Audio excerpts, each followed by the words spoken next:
Hey, what's up, y'all? I thought I'd make this video about this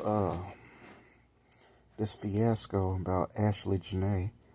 Now that I finally have some time off, because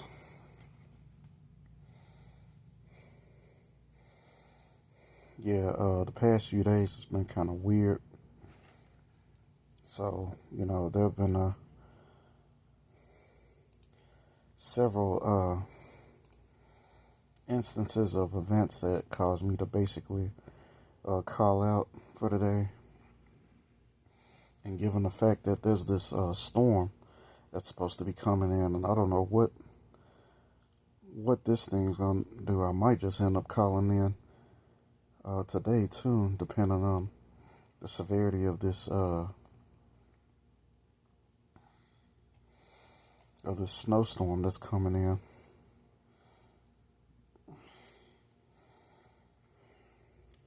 But in that, it has given me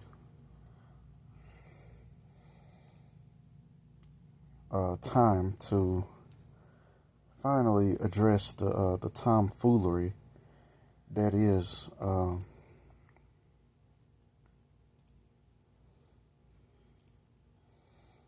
this life.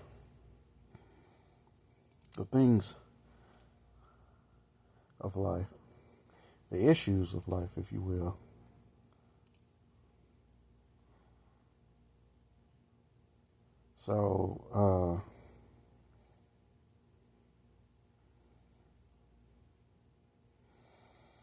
So TikTok, Instagram, the internet, if you will, is pretty much on fire between black men and black women going toe to toe, blow for blow, over this belly warming bedwench who ended up getting unalived by her zaddy out there in Ooga Booga land.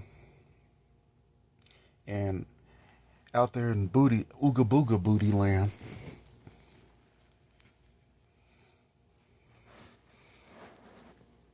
she out there playing with giraffes, zebras, just on some real Lion King type shit.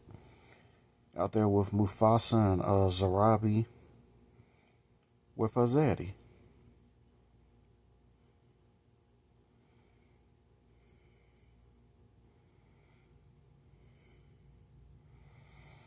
I mean, and it's viral. This shit is viral. It's all over the internet.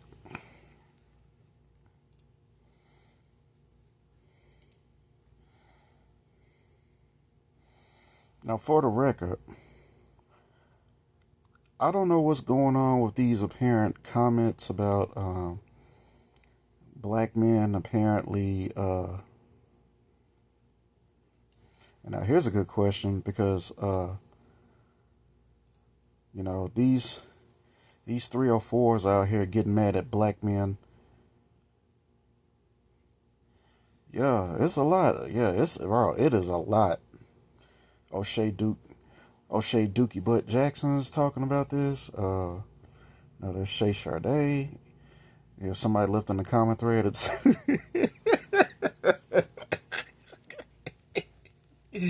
somebody left in the comment thread. It's always Jermaine's fault. Yeah, it's always Jermaine's fault. But there's actually, y'all are actually surprised.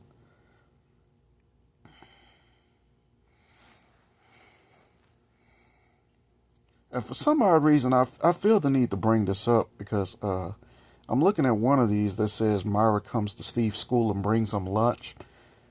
And, that was an episode of Family Matters, where y'all may remember, if you're old enough to remember the show Family Matters, about this character named Myra Monkhouse. Myra Boutros Monkhouse, to be exact, who was obsessed with Steve while he was trying to win the heart of Laura. That was this other little vixen. This little minx, as Steve called her. And sometimes there are there will be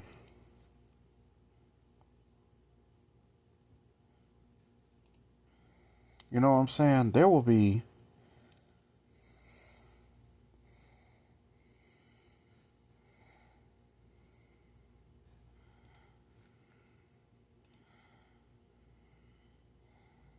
excuse me.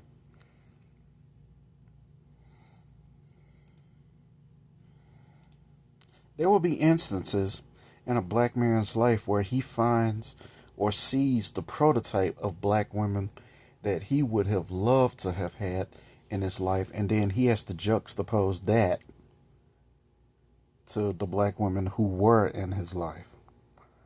And that contrast is literally night and day.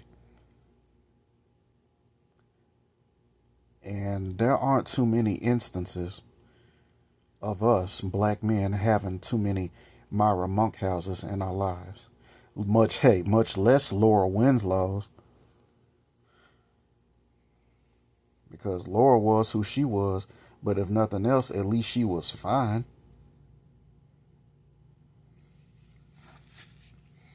But let me get off that tangent.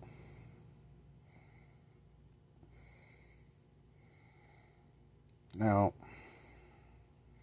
because I do have a backstory to this, and I tell you, you know, the irony of it all could not be more, I mean, shocking to say the least.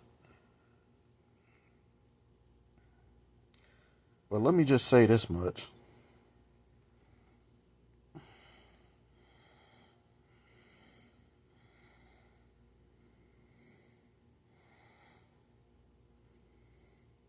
What happened to this young lady is a tragedy. She didn't deserve that. Being the belly warming bedwench that she was, she didn't deserve this. I'm not going to sit up here and celebrate the demise of an Ashley Janae or any of these quote unquote divestors who get out here and get with their zaddies and get fucked up in the process. It's tragic. But under that same breath, what I'm not going to do is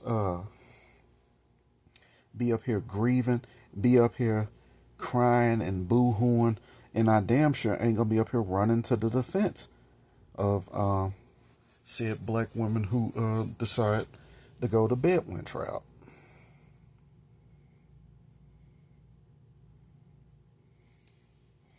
But what surprises me, even though I don't condone it, is how amazed and how shocked y'all are at how petty black men can get. Why is this such a surprise to you?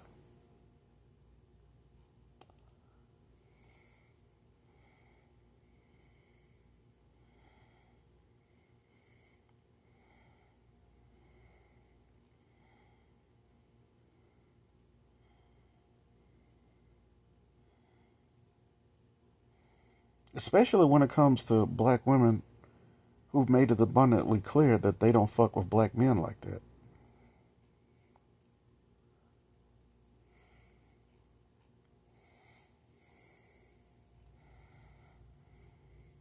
Now, granted, let me tell y'all once again of my experiences living here in Colorado. I live in one of the worst parts of the country. Denver has been rated the worst part as the worst city to be out here calling yourself finding a date, looking for love, or all that, all that jazz, all that yada yada, all that yiggity yak.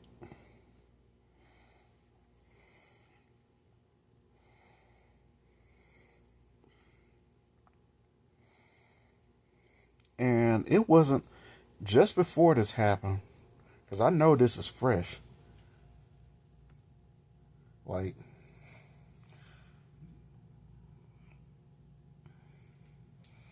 in fact, what happened to me is almost as fresh as Ashley Janae herself, in her current state. Almost fresh as she is, or still is. Because I don't suppose the Undertaker's put embalming fluid in her yet. Though I would hope so, because, bodies tend to, I was told that the decomposition process begins as soon as you die, as soon as you expire, but that's neither here nor there. But I lie to you not when I tell you this. Let me tell y'all what happened to me just about a week ago or so. It was, matter of fact, it was, because I had just gone on vacation. I took a week off because I was actually headed to work. So it was actually just over a week ago. But that week prior, it was one of those days, the week prior to me going on vacation and taking my little week off, that I got on this bus, like minding my own Negro business, and surely enough, I see a swirler with her zaddy and her mixed mulatto baby. Now, am I triggered? Am I offended at the fact that I'm seeing a sister girl with a bride, with a zaddy? No. So why is it? See, this is what we're talking about. With all this riffraff going on, let's just take a little look into my world and how goofy that fucked up shit looks. The optics therein and thereof. Coming up out of Memphis as well as coming up out of Denver. The fuck stories that I have to say concerning this Keisha. What I have to say, what I have experienced from these shenanigans out here, who insist on being just that, shenanigans, who insist on being, gaddy sitterbags, And when you do see a sister who's fine and cute and whatnot, because I ain't gonna lie, she was cute and whatnot. So let me ask y'all this. Why did this swirler, this divester, insist on giving me eye contact as I got on the bus and got my ticket, as if I'm supposed to be jealous, like I'm supposed to be on some jealous shit? People, you can't make this shit up.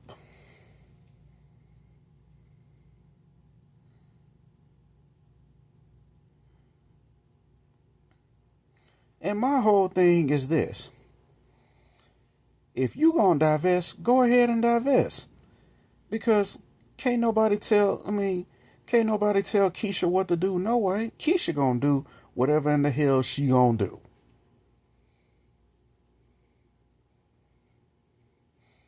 In fact, I figured it out. When it comes to Keisha psychology. That lack of prefrontal cortex psychology.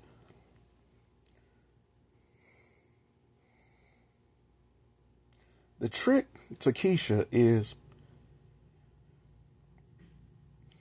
if you truly want her to do something, especially as a black man, the trick is to tell her, don't do that. Because she will do that. Whatever you tell her to do, she will do the polar opposite just to spite you. You'll be amazed how much it works. If you're trying to get her to leave, maybe just beg her to stay. You'd be amazed at the results. You would be amazed at the results. Trust me on this. Because I had to figure this shit out.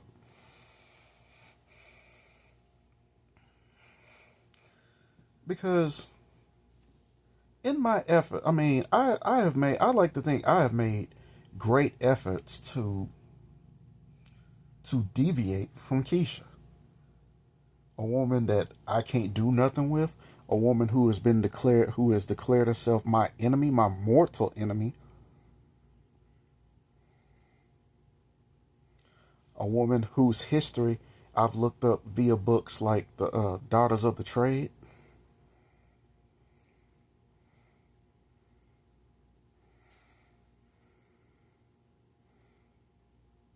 Keisha has never hidden the fact from an introvert such as myself, somebody who isn't participating in the deeds of the rat community, if you will, that she is my mortal enemy. And as much as I sulk and regret not getting to see Sister Salt, I mean not Sister Soldier, but like the Soul Sister, the Myra Monk House, Myra Monk Houses.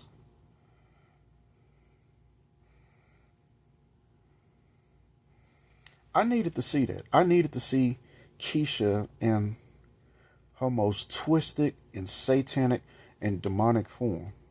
Looking ugly as fuck, being ugly as fuck, and having a stank attitude. And I'm talking about the Keishas of Memphis, much less the Keishas of Denver. The far and few of them that are out here, and the few of them who are here, are on that type of shit. On some disrespect type shit.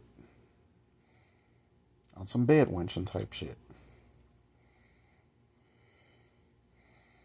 And surely enough, after that, no less than a week later, we once again hear of a divester. And it's so crazy because the week or 2 weeks prior to that, to this Keisha calling herself, trying to parade this Brad around like this is my trophy husband type shit to me, getting me involved despite my best efforts to deviate from you, to separate from you. You insist, Keisha, on bringing me around your bullshit. So I'm like, okay, let's do this. And I genuinely believe this is why, even though I don't agree with it wholeheartedly, with what black men are doing. Take it from me. Take it from a black man. We're fed the fuck up. We're fed the fuck up, and we're frustrated. We're frustrated that we can't do anything with you, but at the same time, we can't get the fuck away from you. I mean, physically, quite literally, because everywhere we go, there you are. There you are on your subconscious disrespect for the black man. Everywhere we go. You can't, and the thing about Keisha is, like, particularly bedwenching Keisha, belly warming Keisha, is that you can't just take your winnings and go. You gotta be on some little kid type shit where you win, you at the fair and you win a prize. You the type of motherfucker like the kids who would win a prize and then parade it around the kids who weren't so lucky. That's just the type of time that you on. You petty as fuck.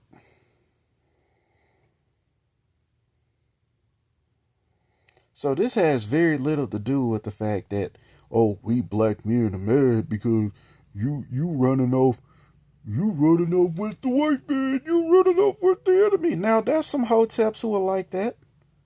And we know y'all get off on that. We know y'all love pissing off black men who believe in that black love bullshit. I don't believe in that bullshit. But we know y'all love triggering these hotep simps And then you pull brothers like me into the mix. And then some fuck shit like this happens, and you think I'm not gonna have anything to say about it?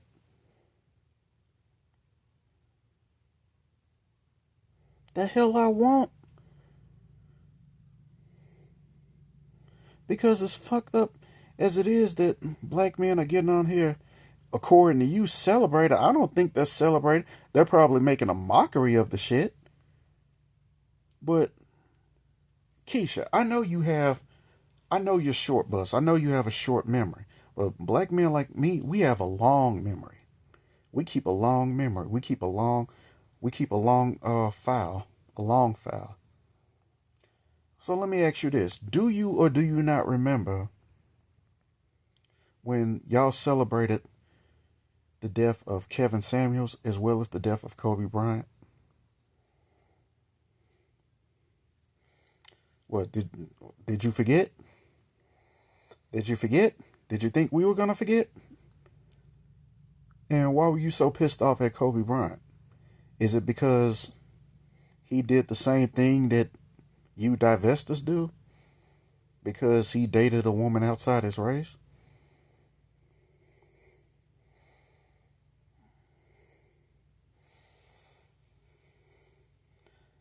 Are you such a hypocrite, Keisha? Are you such a goalpost moving hypocrite that it's perfectly fine when you go and run into the arms of a white man, but we're such property to you because we finally get how you view us, that we're such livestock to you and we're such property to you that it's a problem when we run into the arms of a woman outside our race? Because I would submit that even with the hoteps out here that are bothered with the whole idea of black women dating outside their race, I would still submit y'all got an even more problem when we date outside our race. I speak from personal experience. Personal experience is what I use to make the assumptions that I make concerning all these things, because this is what I've seen in 3D.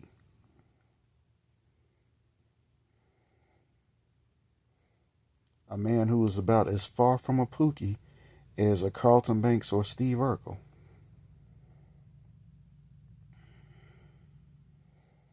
Because, like I often talk about, I was dating, and it wasn't a Becky.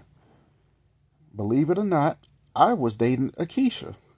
But it was a Blasian Keisha. But as far as you were concerned, it might as well have been a Ling Ling. Because when you saw me there, you didn't see a half black, half Asian girl. You saw an Asian girl. Again, the prefrontal cortex that you Keishas lack. And this is why y'all do the stupid shit that y'all do. And then have the audacity to think that there are no kind of consequences as far as backlash coming your way.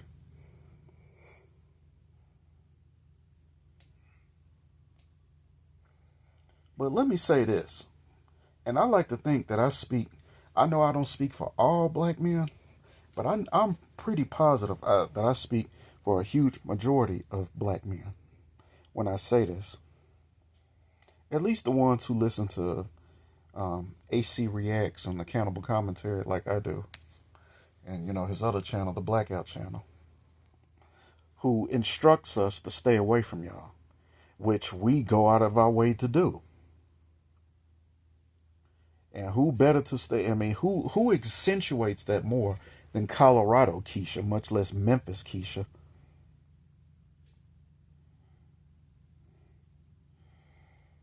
Anyway, let me just say this, and I think I speak for a good portion of black men when I say this. We do not care if you get out here and get a zaddy. We are unfazed by that. We couldn't care less. You can date Kim Jong-un for all. You can date Kim Jong-un's nephew for all we care. Kim Jong-il, Kim Jong-un, we don't give a damn. Since this K-pop shit is coming up. In fact, let me use that as an example, because as you know, I'm on some polyglot type shit. But the thing is that I'm an Asian polyglot. You know, I'm getting up in the years. And there are just some languages that I just don't give a flying fuck about. There's some cultures I just don't give a flying fuck about. So to see the rise of, I'm seeing the rise of K-pop. I'm seeing these Koreans come up due to their little genre that, they pretty much appropriated from black people. Hell, I've even seen clips. Not that I give a flying fuck, but I've seen clips of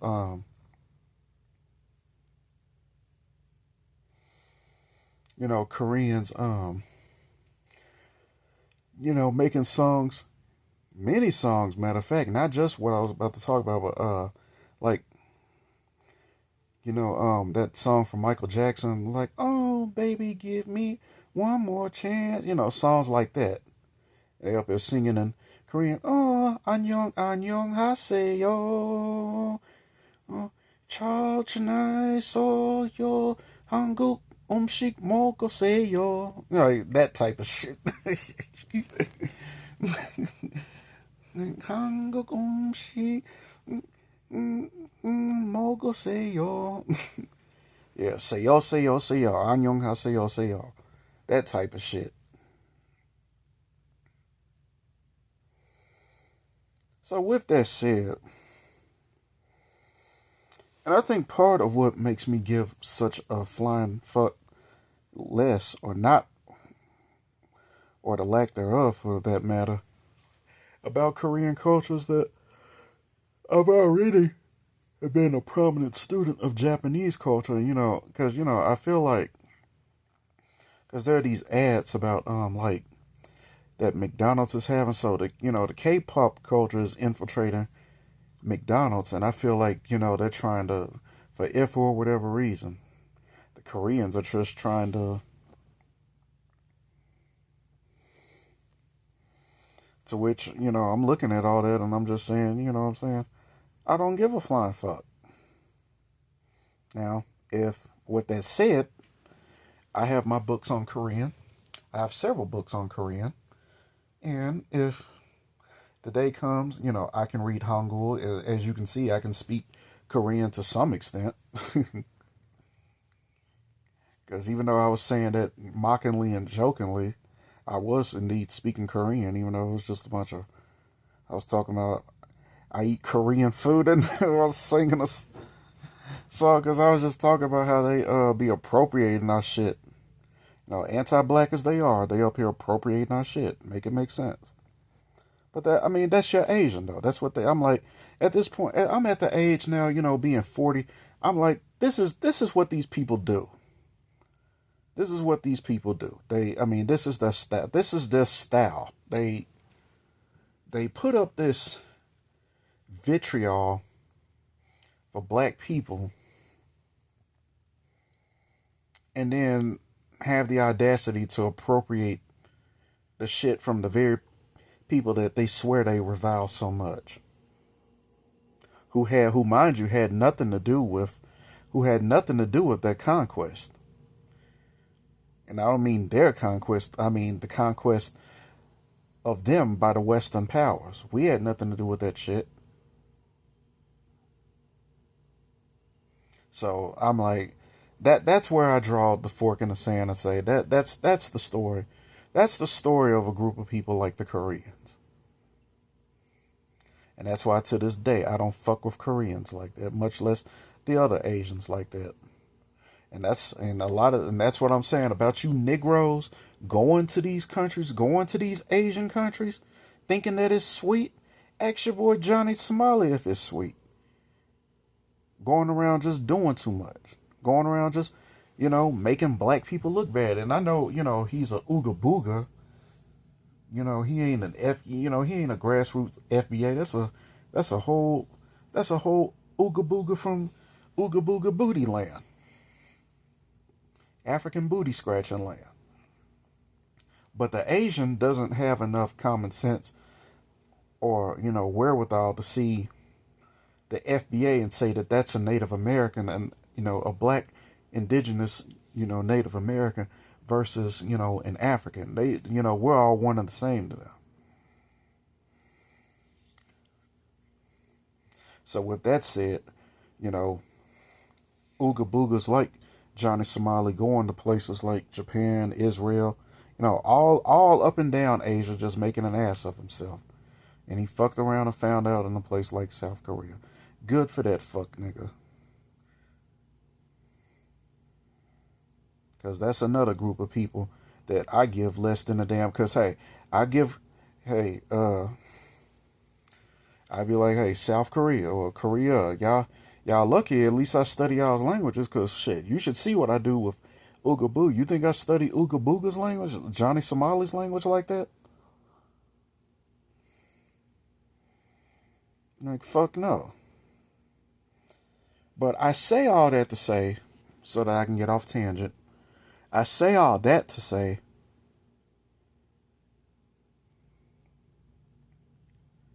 that I give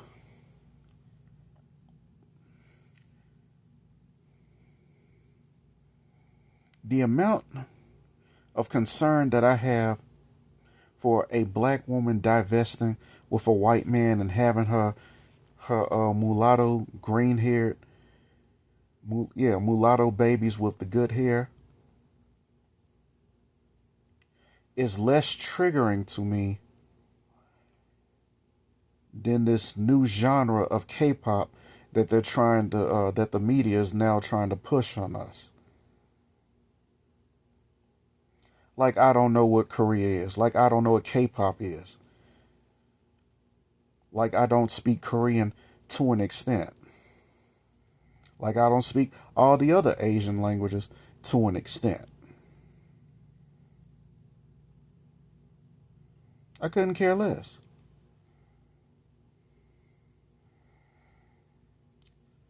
You getting with Brad, Chad, Pookie, Tyrone, Hector, and Mr. Lee is not my concern. In other words, what I'm trying to say, Keisha, is do what thou wilt. And not only do what thou wilt, do it over there somewhere. Leave the black man up out of it. See, the problem is, Keisha, is that when you come back to the black man. It's when you come back to the black man after you done did your dastardly deeds of bedwenching, of belly warming, of divesting, of soft girl life, of doing all this shit after you have posted all these fucked up posts denigrating black men, and then having the unmitigated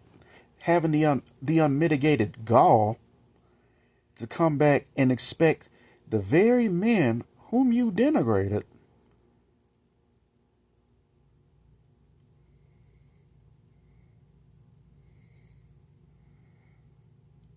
to speak out in protest of what happened to you. And knowing you, Keisha, like that comment said, it's always Jermaine's fault. Yeah, you will come back and gaslight black men talking about how we have failed to protect you. And I'm glad I'm thinking about this now, because this kind of goes back to what the brother of common sense and logic, said several years ago concerning a similar incident that happened back then. He made an analogy. Now, I don't exactly remember if it was, it may have been about, America having this culture of the rejects, female rejects of other men, of other races running to black men. This is why you see the big back ends, the lames amongst white women, Asian women, Latina women, and hell, if I haven't said it, even Asian women. But by Asian I mean South Asian women. Yes, even South Asian women with their racist ass culture. The lames among them, the rejects among them, the women that Kumar, Lee, Hector, Brad don't want. Running to who? Black men. He had something to say about that. I'm gonna take a little break and get me a little fizzy pop so I can, wet my throat up a little bit.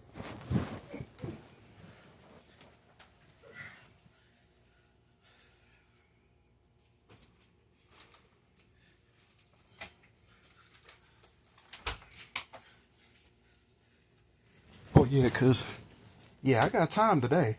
Oh, we got time today, cause this week we was doing too much today. We was doing a whole lot, and those events led to basically, me having this kind of time to finally talk about. Put my 5 cents in, if you will.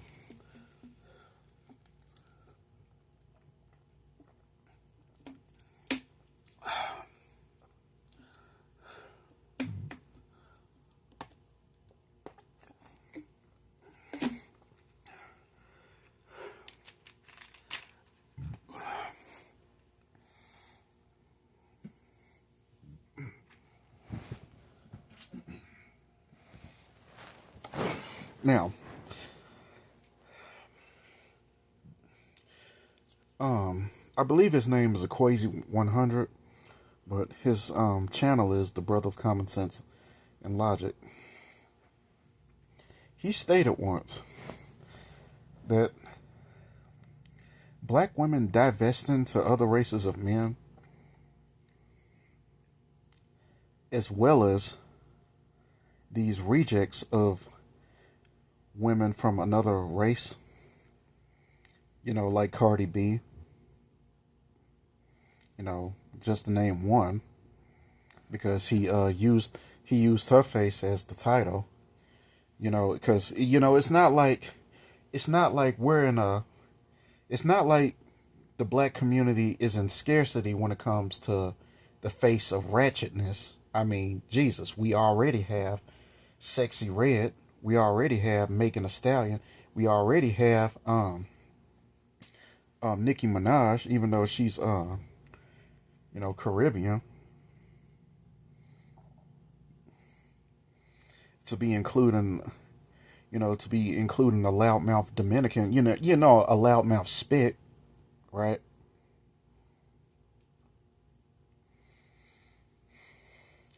From that part of the world, and bringing that filth among us. But he said something, very much akin to this situation. So, when you buy a car, say I were to buy a Toyota. Ironic I use that example because my car is a type Toyota. I have a Toyota. But say I were to buy, because, I bought it from a dude. I didn't get it from the dealership. But say I buy a Toyota from the dealership. I get it off the dealership. And before I drive off, out into the wild blue yonder, the The salesman tells me, or someone there tells me, or because, the salesman, he's just going to sell me the car. But say I have enough concern to go to the mechanics of Toyota. And, I asked them, how does this work as far as, me getting my car fixed? And they explain, well, look, here's how this works. Anything that's wrong with the car, you come to us. You come to us, we'll fix it. And your warranty will cover it. Now, whether that means, fully covered, discount, whatever. But what you don't do, what you better not do, is go to another dealership like Mercedes or Ford and have them fix on it. Because if you do that, then you forfeited the warranty. So don't do that. Anytime you need any kind of installation, any kind of brakes, any kind of any kind of car problems that you're having, be sure to come here and bring it to us, and it will be within the warranty.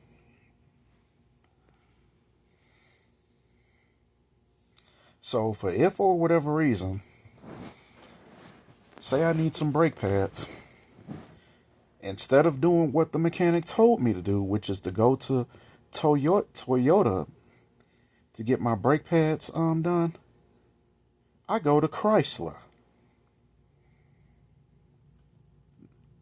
And surely enough, Chrysler's mechanics do indeed fix on it. And install me some new brake pads on there, right? So, another few months go by, and once again, this car fucks up on me. So now, for some odd reason, I decide to go to the Toyota dealership. And the Toyota mechanics are in the process of, breaking my car down and, propping it up to see, to give it, its proper diagnostics. And lo and behold, it sees Chrysler brake pads on there. And surely enough, I'm just using this as an analogy. I know American parts can't really go into Japanese parts like that. But, let's just say that for the sake of argument. So, they pump the car down. And they come to me and explain to me, did you go to Chrysler to get those brake pads done? Because we see you have brake pads on there, and they're not from Toyota, they're from Chrysler. And I said, yes, I went to Chrysler to get that. And then they said, well, I'm sorry, there's nothing we can do. There's nothing we can do. We told you. Any kind of problems that you have with the car, come to us, and only us. But now that you've gone to Chrysler we can't touch the car. You forfeited the warranty. The warranty won't cover. Not only will the warranty not cover the work needed on the car, we can't fix the car anymore. The car is tainted.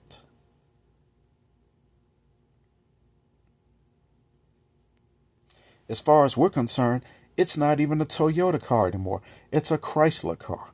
Even with it having Toyota's brand name on there. And trademark on there.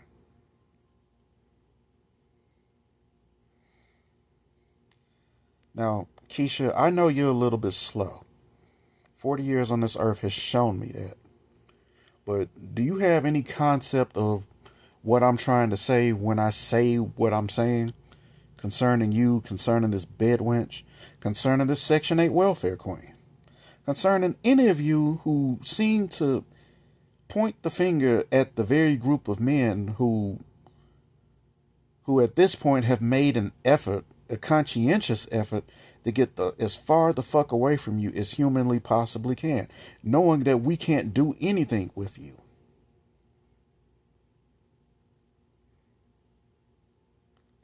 because you just like just like that car that has that Toyota that has Chrysler brake pads on it. You have the DNA of so many different men in you that it's already in you to be on some dumb shit, to be on some fuck shit. I mean, you're tainted. You're tainted goods. There's nothing pure about you. And we know you're not virgins. I mean, we see that. We've already seen that with all the STD rates that we saw down in Houston. This is what you do. This is what you do on spring break. You go to places like Houston, all places that are already hot spots for STDs, and the locals know this. That's why most of the people who went to there weren't even from Houston.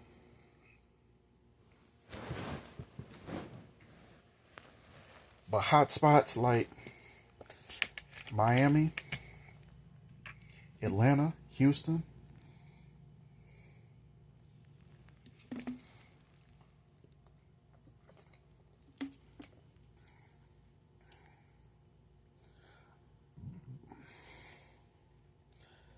and you go back to wherever it is you came from,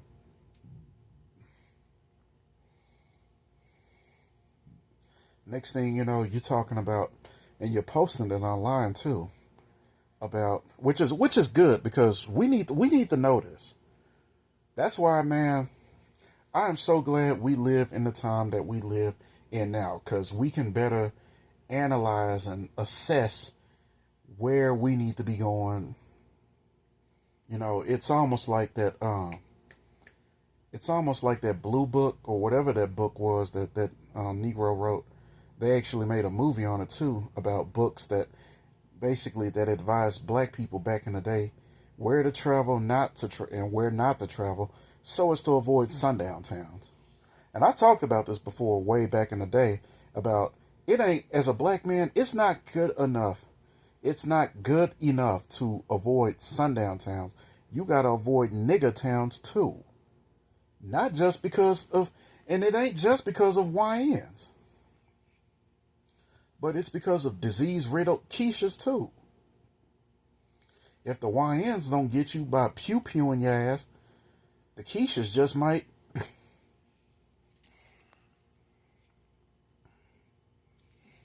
Just from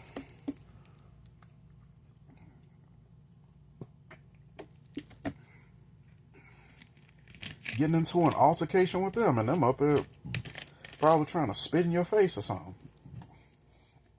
Because Keisha, we know how you get down. This is who you are. This is what you do.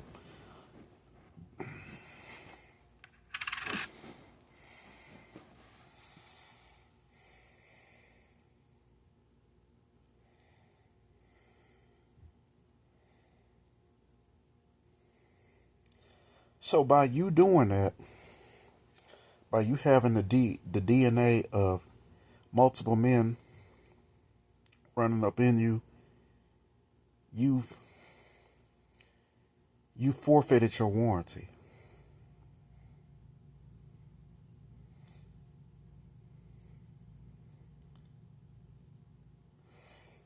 By you going out of your way to disrespect black men who ain't even studying your ass, who would rather you leave them alone, because we know you don't respect us. You know you don't fuck with us like that.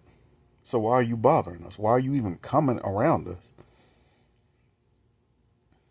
Especially in a part of the world where I currently live, where you Negroes barely make up 10% of Colorado's population. What do you want from me besides my demise? As you celebrated Kevin Samuel's demise, as you celebrated Kobe Bryant's demise. Is that what you're here for? Is that why you tracked me down? Are you really so much of Brad's lapdog, of Brad's attack dog, that you are willing to sacrifice life and limb? Are you that devoted to the destruction of the black man? And that's what I mean. You can't just take your winnings with Brad and just veer off somewhere and just leave the black man alone. Leaving the black man alone is just not good enough for you.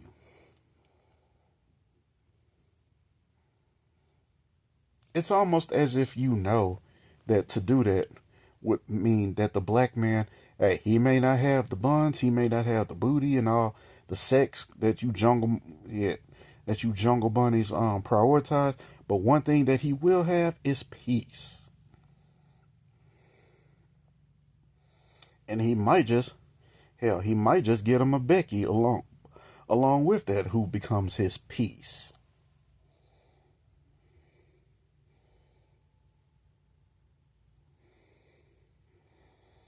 Because we know you thrive in chaos.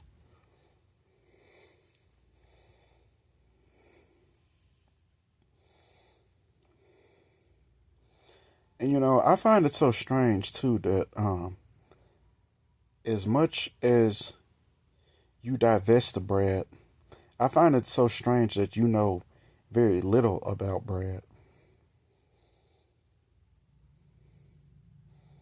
I mean, you deal with this man every day, and yet you know nothing about his history. You know nothing about what the Bible says about him as far as him being the Edomite. You know nothing about what his own people have written about him via books like Sundown Towns and the Iceman the Iceman Inheritance. Books written by white people themselves, or white men themselves, if you don't want to take my word for it. The word of a nigga. Like, don't take my word for shit. I mean, read from the white man himself. You worship the ground he walks on, don't it? Shit, what you taking my word for? I didn't author Iceman Inheritance.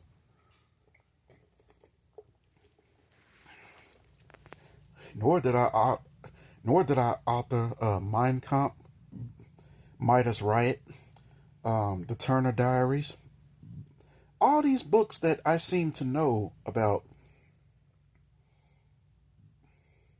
as well as the authors who wrote them. But Keisha, the only books that you know concerning this white man are these novelties that were written back in the day, like the late 90s and 2000s, about your little bedwench fantasies, whether it was with Brad or Hector, or even Pookie, because that was when, again, going back to your insatiable lust for thugs. And like I said, whenever something fucked up happens to you, dealing with Brad, Hector, or these thugs, when it is a black dude, it being some thug ass nigga, you having this need to drag black men whom you're not even sexually attracted to into the mud and try to blame us like we had something to do with it. But you don't have the gall or the balls to rant at the very type of niggas that you was giving it up to. My question to you is why? Or why not, for that matter? Why don't you go after the very men who do these things to you? Who end up unaliving you after, after whatever little antebellum slavery, cosplaying that y'all having, or, having whatever little Lion King sessions that you having after you done got done feeding the giraffes and the hippos and lions and zebras and shit out there in Booty Land.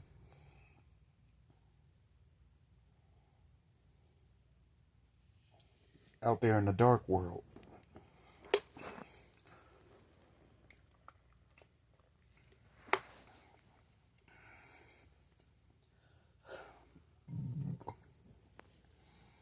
Black men weren't within a 10,000 radius within you,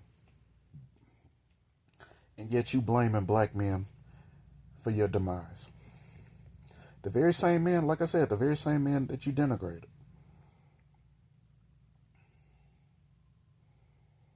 The very same men whom you got online and said were inferior to the white man.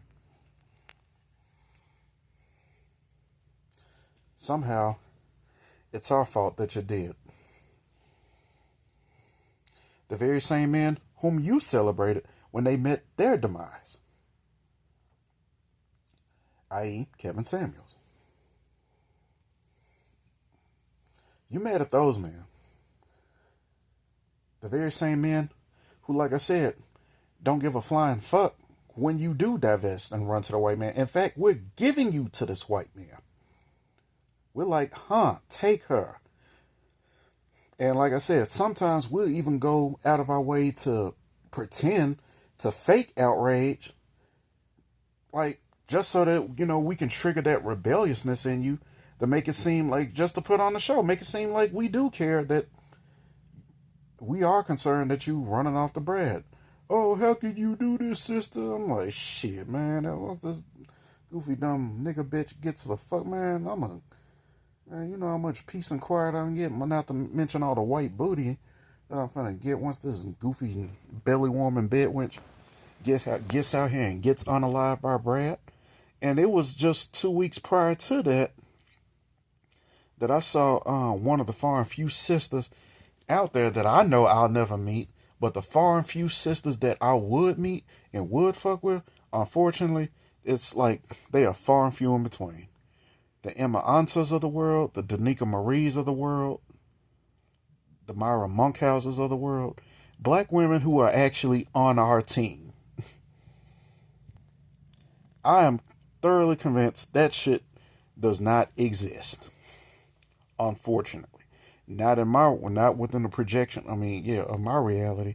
That shit just doesn't exist. And I'm like, it is what it is.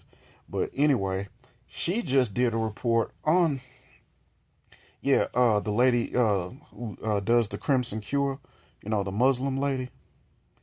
Females like her are, within a 10,000 mile radius and range, far from my grasp.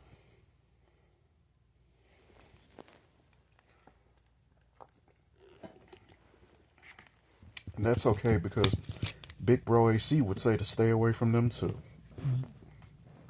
There's a reason why they're so far within our grasp. There's a reason why we ran into so few of them. That speaks volumes to the nature of. Just think about black men. Think about all the Shanae type females that you had to run into in the days of your youth versus the Myra Monkhouses that you might have run into.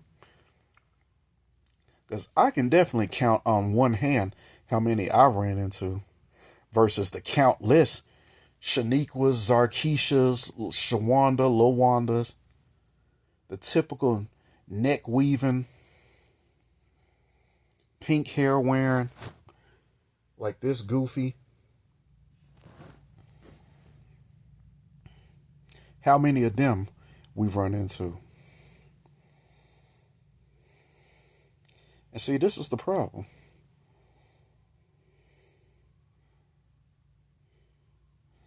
This is the problem.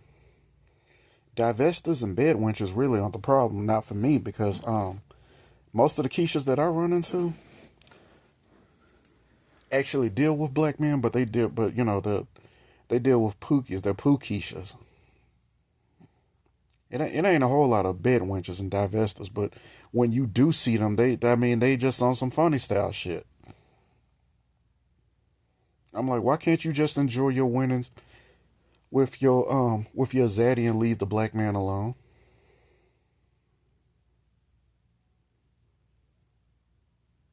Because I'm thoroughly convinced that it is within the vast majority of black women's psyche to torment black men. To piss us off, to annoy us, to aggrieve us. This is why y'all do what y'all do.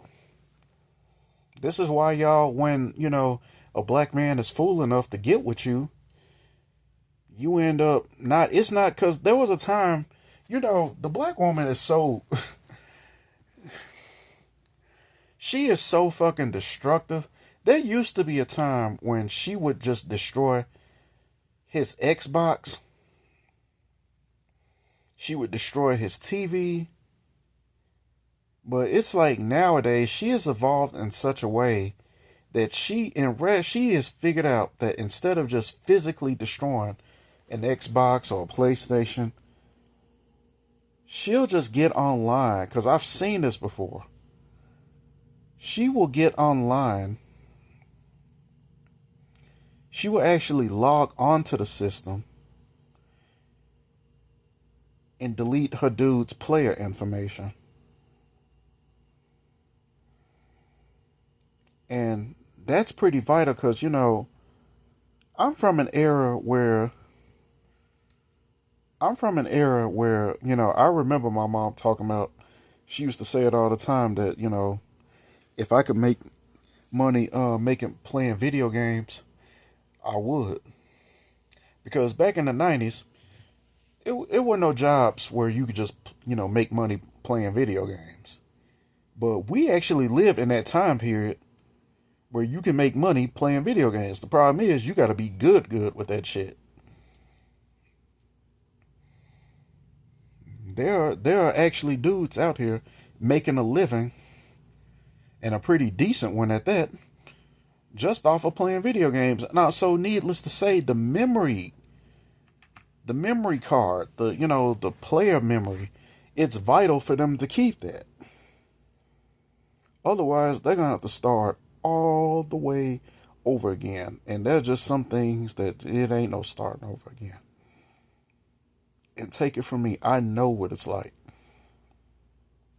to sit up there and have all my video game info from my past videos, because I still got an N64. I still fuck with these are the video games that I grew up with, because like I said, I'm a 90s kid. I still got an N64, PlayStation 2, a PlayStation 3.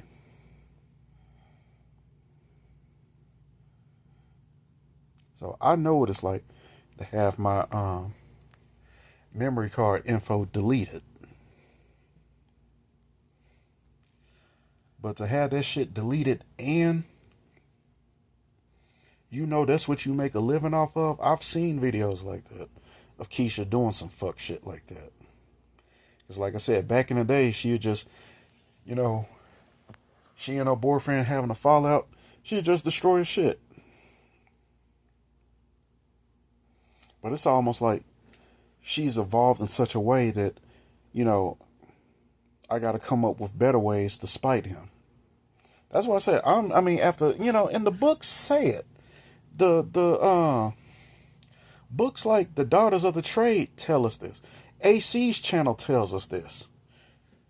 It was black women who participated in the Tuskegee, it was black women who were, because we talk about the evils of the Tuskegee medical experiment, of the Tuskegee medical experiments, because there are books like Medical Apartheid. Well, guess who it was who was administering? Guess who it was who was injecting the syphilis virus into those patients? It was a black nurse.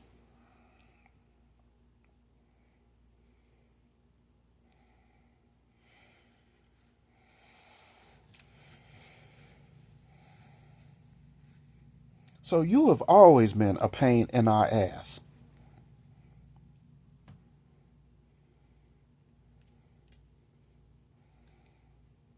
And at this point, to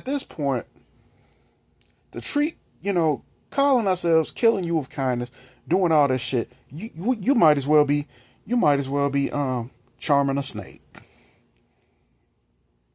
No good comes out of dealing with Keisha, whether you do right by her or you do wrong by her.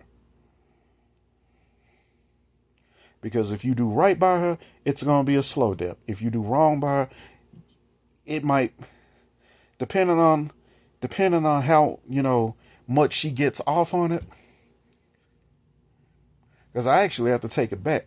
the more you do right by her, the quicker your death is gonna come. You might just live a little bit longer doing wrong by her until she finally decides that she's had enough and decides to get you up out of here, up or wrong.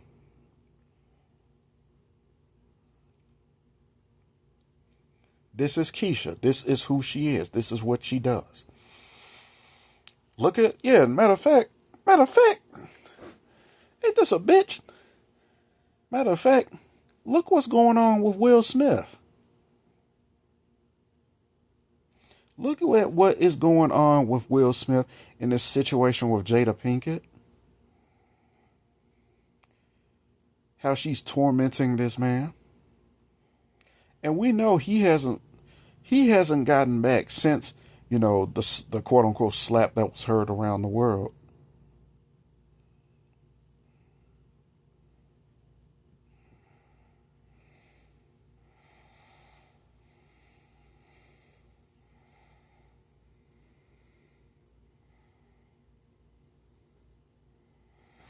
And Chris Rock said it best. She hurt him way more than he hurt him. You get it? She hurt Will way more than Will hurt Chris. Look what's going on now. I don't even know the full details of it. But man, if this is what I have to look forward to in marriage, then count me the fuck out. And Keisha, I'm thoroughly convinced that your biggest frustration with me is that I'm not a team player. I'm not willing to participate in the humiliation rituals that you have for me do for nothing more other than being a black man. I'm not willing to crash out because I see you booed up in the arms of a white man.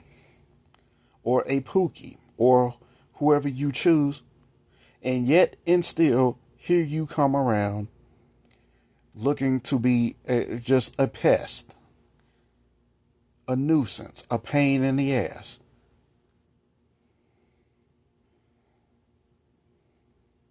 And while I'm not going to sit up here and mock the death of this Ashley Janae, I'll say this: better her than me. Because she made her agenda known as far as where I stood with her black ass. She made it abundantly known where I stood with her. So better her than me.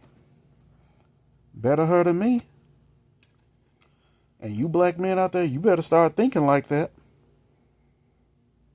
Because AC has already and it doesn't matter what class of black woman it is. It doesn't matter whether you dealing with the classic Shanae Section 8 welfare queen who's mad because she can't get a white man because she's too ghetto fabulous and too much of a baps to get one.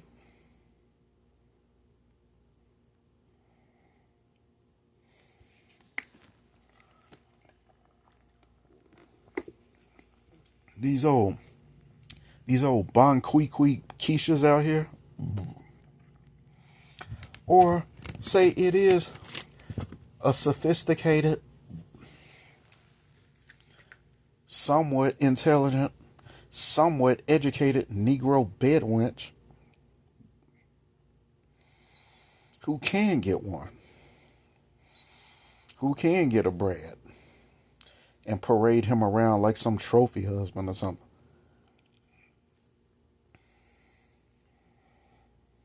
And then some fuck shit like this happens. And black women are just appalled and shocked that black men could go so low. Well, that's because black men, just like when you don't see us as human beings, but we tried to tell you that we can only take so much. Even animals can only take so much abuse. And I know you see us as animals. But even animals can only take so much abuse before they snap. So what did you expect? Of course, black men are going to retort with whatever kind of disrespect, because I've seen the comments like pasta and lobster, rest in press. These folks out here talking about some resting preference.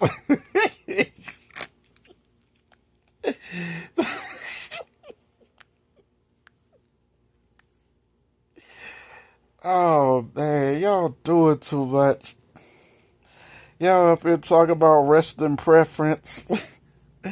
Hey, no, oh, I'm sorry, Keisha. Is that being too excessive? If that's so, what about pop the balloon, Keisha? What about pop the balloon? That humiliation ritual, was that a little too excessive? You creating this show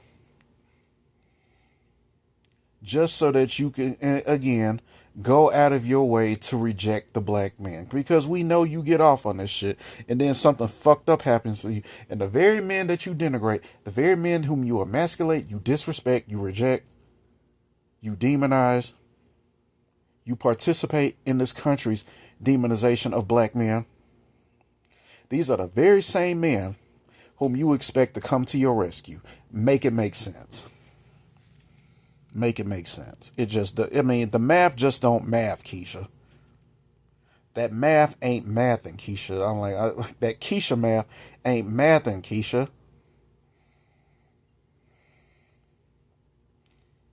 The math of me coming to the aid and rescue of a bedwench who wouldn't piss on me if I was on fire, that math don't math, Keisha.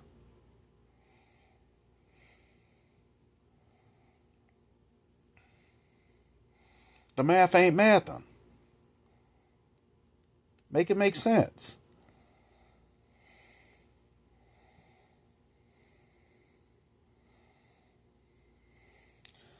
But furthermore, like I said, when you get to, just like I said, when you, even if you are women, which you obviously aren't. Hey, skinfolk ain't kinfolk, my nigga. Because we know you will not submit.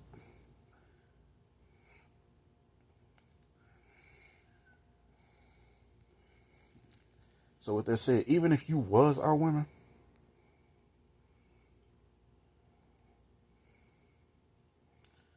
look who you done ran off to. Even other races of men have rules and regulations for their women when they do some shit like that, particularly with us. When a white woman runs off and gets her back blown out by some dude, by some fellas.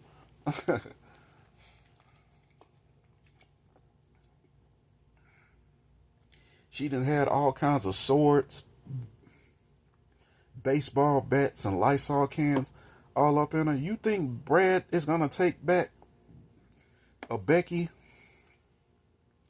Do you think a Brad would take back a Becky like, let's just say, for instance, Veronica Stone? Or Kelly Divine, for that matter. Let's just take some pogs, like porn stars, white porn stars who've had their share of white dicks, but have had their share of all kinds of black dongs all up in their orifices. Do you really think a Brad, any kind of Brad for that matter, would take a white woman like that back?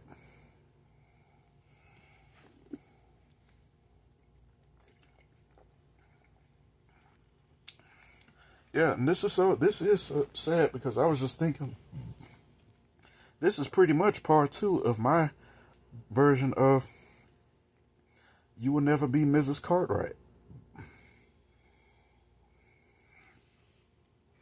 You will never be Mrs. Cartwright.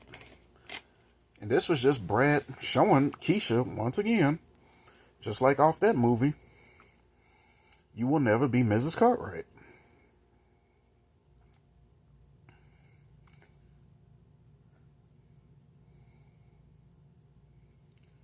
Because perhaps Keisha, perhaps you've never heard of a woman by the name of Sally Hemings. Is that her name?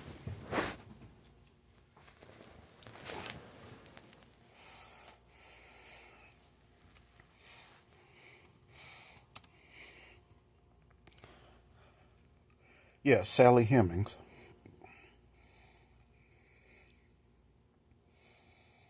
who you could almost say was America's first bedwench, but really she was the first documented bedwench because, like I said, this shit been going on in Africa for centuries prior. Centuries prior.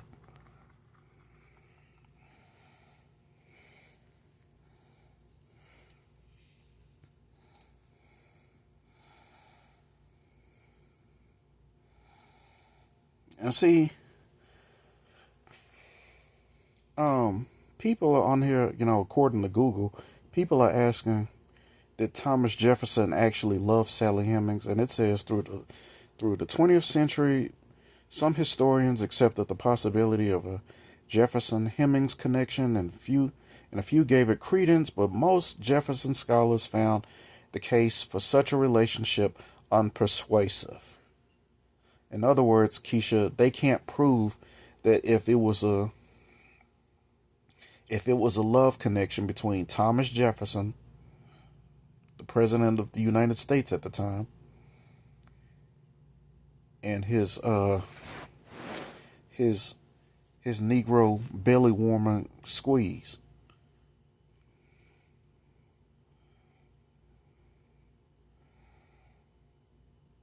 And I'm pretty sure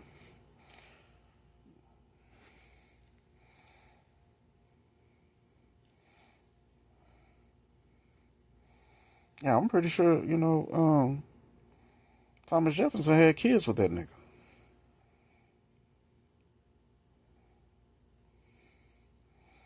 And he bred, yeah, he had a couple of mulattoes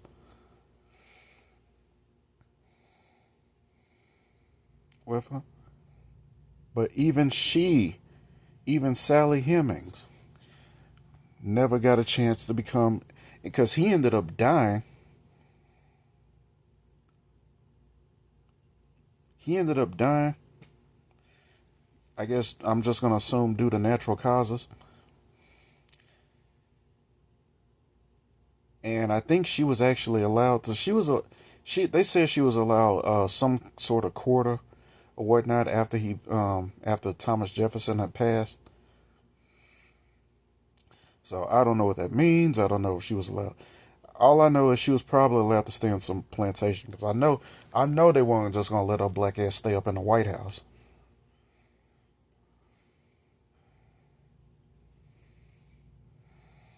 So they pretty much did a solid, but I'm like, yeah, we ain't just gonna let you, stay up in the motherfucking White House like that. But I say that to say that even she wasn't Mrs. Cartwright. So you can get out here and have these slave fantasies running with your white savior, with your white zaddy, and do all that. Knock yourself out. Humor us. Because black men like me are just gonna look at that and just shake our head. Now the whole tip, he gonna be up here jumping all around like a monkey, like we know you want him to, like we know, um, you want us all to. But men like me, we would just look at that and say, she really think this is gonna work. She really thinks she Mrs. Cartwright, and it's so sad because sooner or later, either Mr. Cartwright is gonna let you know that you will never be Mrs. Cartwright, or Mrs. Cartwright, Mrs. Cartwright herself, i.e., Becky, will let you know that you'll never be Mrs. Cartwright. Because I guess, I guess when it comes to you bed wenches, and I've seen, and it's just like the same. It's the same social hierarchy because we know that Section 8 welfare, Keisha, is the lowest common denominator of Keisha. She's literally Shanae off Martin. And I'm pissed that we had to run and deal with Shanae instead of dealing with Gina. Hell, even Pam would have been a sight for sore eyes.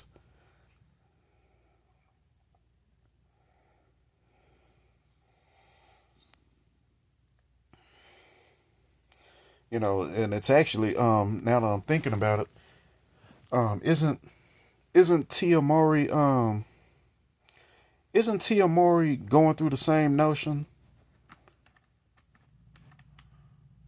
or a similar notion? Not necessarily with a Brad, but she went from productive black man at her age, with this woman practically being 50 years old, or damn near 50, damn near a century old. Oh, she's 47. Okay. Um,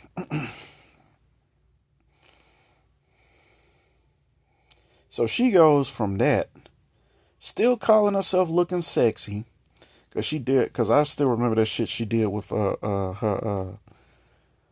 like with her son.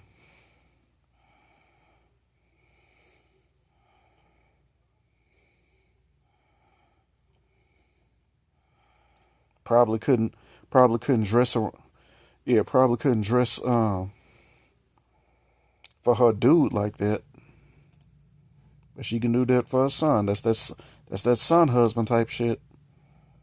That's sick than a motherfucker.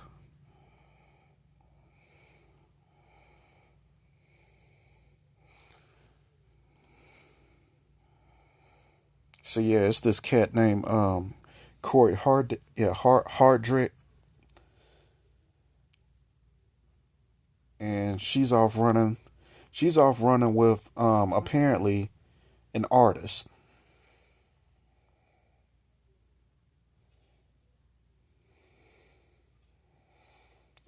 And Keisha, when you do some shit like this, it gets to the point where I'm like, cause I don't know how to compete with a bus now. I don't know how to compete with a junkie. So when you do some fuck shit like this, I'm like how do you even, you know what I'm saying?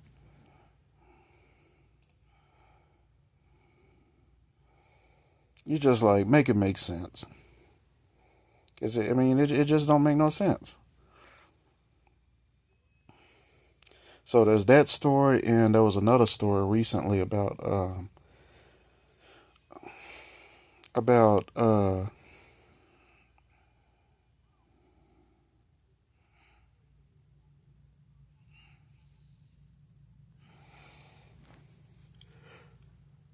there was this black figure skater back in the 80s who, mind you, had been financed by Bill Cosby himself, where she would go on and win all these trophies, skating for, being a figure skater. She went from that, and now here she is. Now here she is in a bed bug infested ranch or shack out in the woods of Appalachia up in Timbuktu, Tennessee, some motherfucking where, with her Brad. So bedwenching ain't as glamorous as they make it out to be. I know they tried to make it so majestic, like it's so romantic. Oh, Brad is so romantic. He's taking me out to Tanzania. Got me out here feeding the.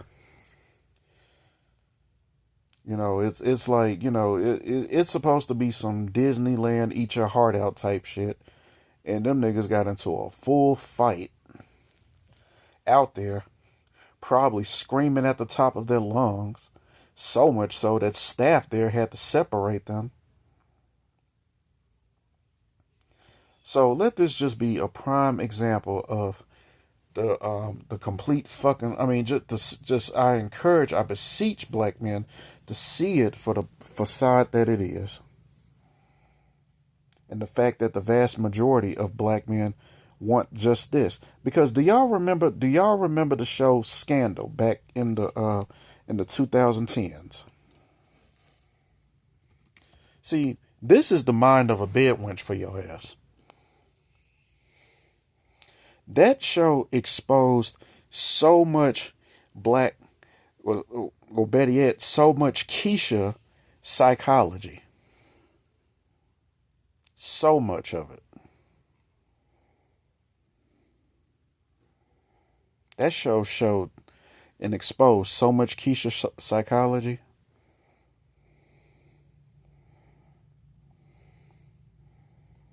It don't make no sense.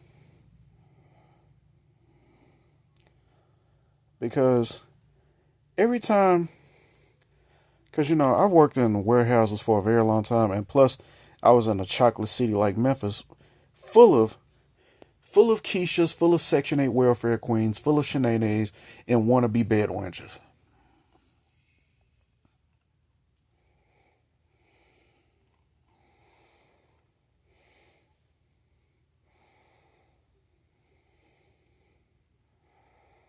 And I can't tell y'all, yeah, it lasted quite a minute, from 2012 to 2008, huh? And I cannot tell you how many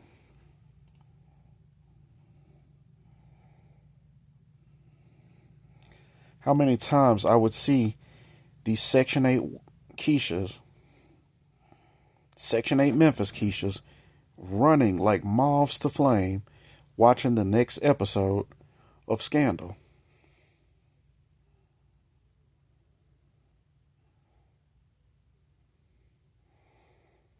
Seeing Kerry Washington's character as this, articulate career woman, nothing within the realities or the realms of a Memphis Keisha. I've been like, Memphis Keisha, sit your ass down. You ain't, what's her character? What was her character's name? You ain't Olivia Pope. Because I bet even Olivia Pope wasn't Mrs. Cartwright in this. She was the bedwench, wasn't she? Because it's been a while. Like, I knew a little bit of it. It ain't like I just sat down and watched the shit. But wasn't she the bedwench in this series? So even there she wasn't Mrs. Cartwright. Kerry Washington's character, Olivia Pope.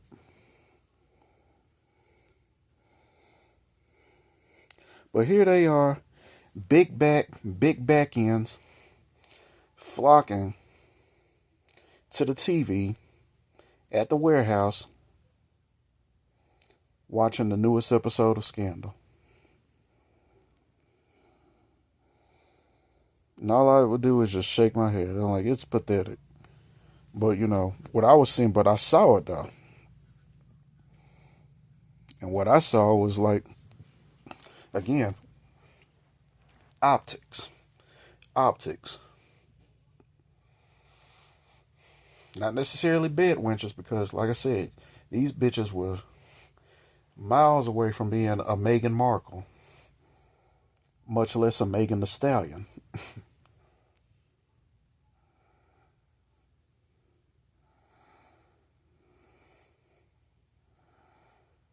But a bunch of wannabe bedwenches.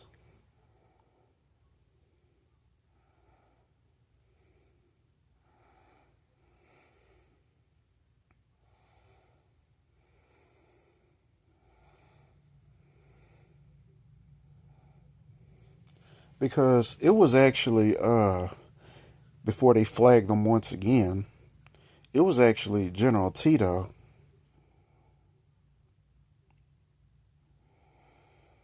who revealed to me, the whole bedwench dynamic and why, as black men, we shouldn't even trip off of it.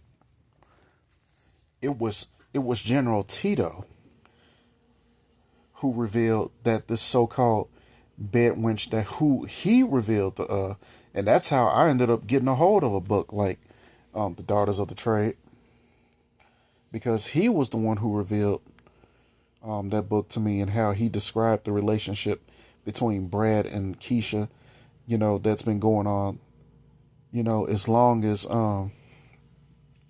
Portuguese slave traders would go onto the African coast. So it's been going on for centuries. And for centuries, it's been proven to be a match made in hell.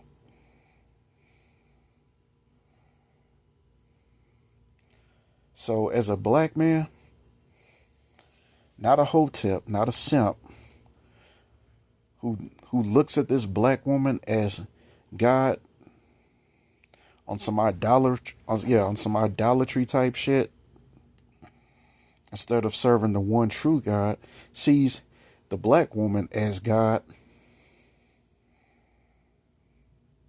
and sees himself as a lesser being beneath her. Which makes sense which is very telling, and it makes perfect sense because he's a simp. He lives to serve her. And you have the nerve to wonder why the black community looks the way it does. Look who's running it.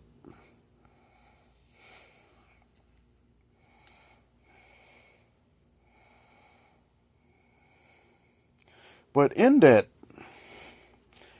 you know what I'm saying, in that endeavor of this match made in hell between Brad's and Keisha's, I find it so interesting that in the black woman's quest, the bedwench's quest, if you will, to assert Becky's position, that there's never any kind of talk about the fact that not only does Brad kill Keisha, but that Brad kills Becky too.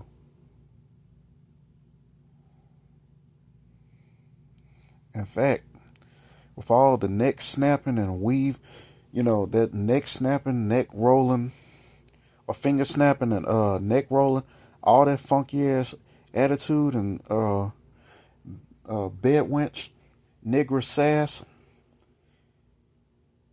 that she throws our way, white women get unalived by Brad for far less. Interesting that no talk of this is ever brought up amongst the wannabe Mrs. Cartwright versus the real Mrs. Cartwright.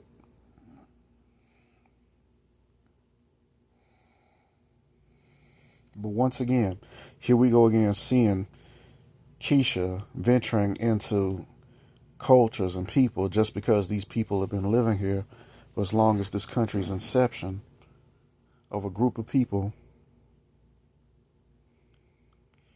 that she simply doesn't understand. Despite all the writing on the wall. Doesn't understand Brad, doesn't understand Becky. Doesn't understand that Becky runs her because she tries to emulate her. Where's Becky's hair?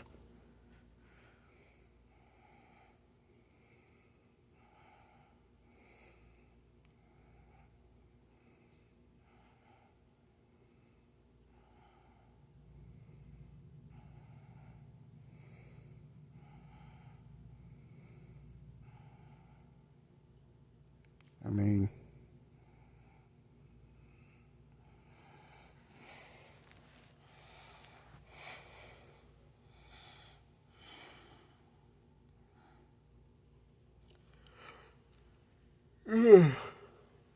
so with that said, once all this fails, and it always does, if if Keisha isn't unalive, like take a Stark Raven bedwench, for example, who's just clueless, ironically enough, because she starred in that movie Clueless, Stacey Dash. Take notes, black men, because this is what they do.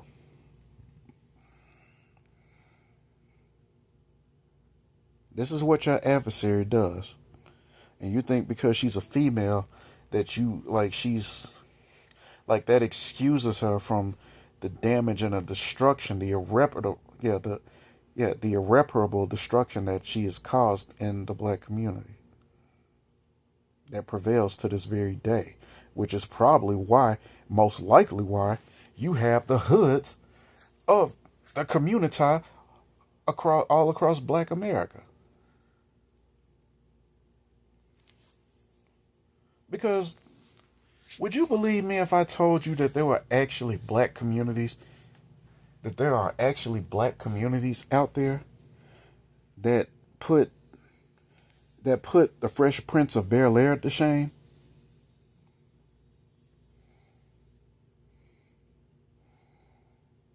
And it makes perfect sense that they would be hidden.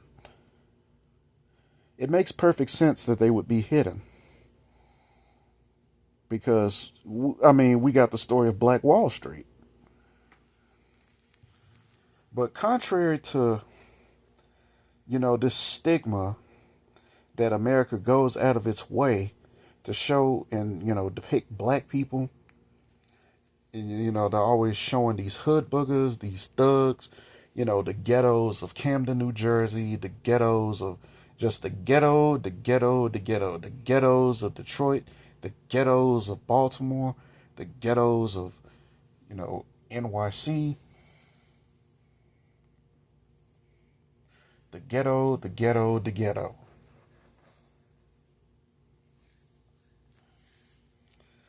There are actually communities out there that are predominantly black and black owned. I mean, modern day Black Wall Street. I believe Prince George is one of them. I believe so. Like counties and shit. Like I don't think not necessarily cities, which is fucked up too because these black cities, these cities that I just aforementioned. See, the fucked up thing about the Negro and that our history dealing with Keisha too is that these cities, these Atlantas, these Memphises, these these Chicagos, Baltimore's, Detroit, were supposed to be these black cities, these historically black cities in the North as well as in the South. These should have been safe havens for black people. But they ended up just becoming ghetto war zones.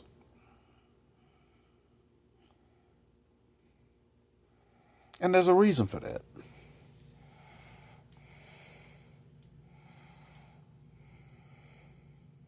But I just say that to say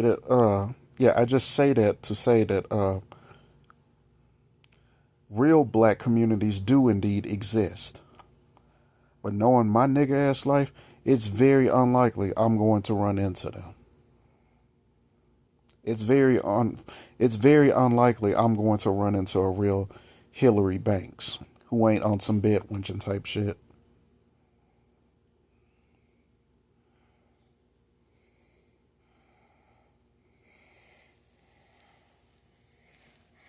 And this is coming from somebody who's actually visited, an HBCU such as, Auburn University. Well, Auburn University is not HBCU. I take that back. Not Auburn, Tuskegee. I've seen Tuskegee. I've been to Tuskegee. I probably should have went to Tuskegee. Instead of staying my black ass in ghetto ass Memphis. Nigga, what the fuck was I thinking? What, in-state tuition? Maybe.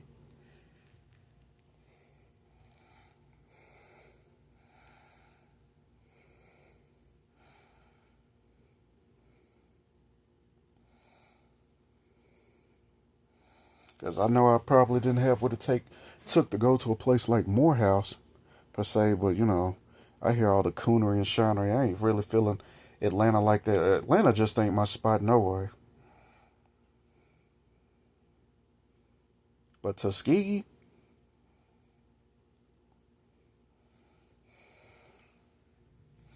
if I was going to do an HBCU, and what's so sad about Memphis is that Memphis has an HBCU, Lamont Owen, but the standards are lower. Once again, Shine Bones acquiescing to lower standards. And that's just a slap. All that is a slap in the face of all the engineers who came before us, whom we've come to learn, indeed existed. This is why I've always fought for this, because it's in my DNA. The George Washington Carvers of the world. The Garrett Morgans of the world. Engineers.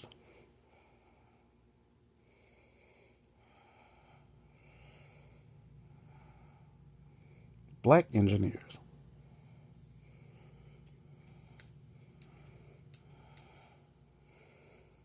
But with that said,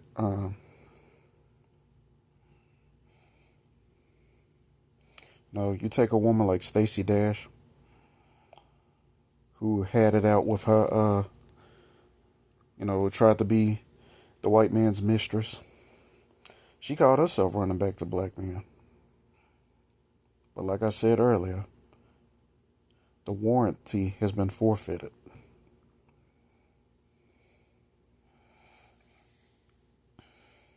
See, this is what black women do. So many of them do.